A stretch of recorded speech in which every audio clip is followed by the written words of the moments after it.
There was a place in Brunswick in Melbourne, there was a church, and they would host a huge lunch. It was all donated, every part of it was donated from various businesses around Melbourne. And they would play host to a few hundred people each year.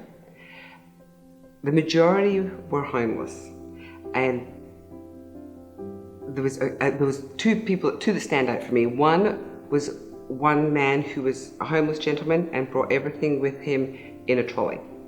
And the other was a family, which was a father and his two sons who were both neurodivergent and had been facing significant challenges. They were there one year because the mother had passed away and they didn't know what to do because she did everything. So they reached out to the church who said, come and eat lunch with us.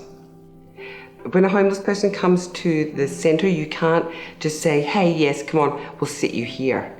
That doesn't work. You've got to find them a place, and it always has to be at the top or the bottom end of the table because whatever belongings they've got have to stay with them. So you're volunteering in a number of ways. You are either waitressing, so you're going to go around, make sure everyone's got what they want, carrying plates of food backwards and forwards and then washing up afterwards.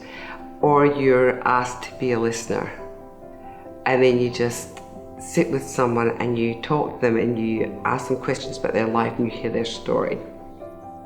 For me, I did both of those over a 10-year span, and I took my children as well because I wanted them to see what it was like to wake up on Christmas morning and not have Santa come and visited you the night before.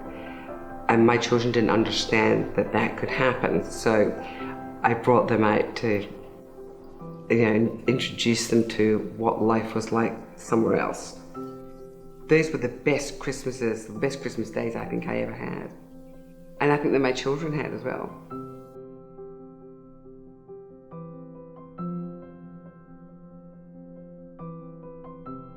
Just like in Jen's story in Luke 7:36-50, we see a woman encountering Jesus and being profoundly impacted.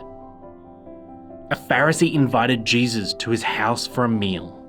A woman of ill repute from the town heard about this, so she took a jar of perfume and went to the house and knelt at Jesus' feet.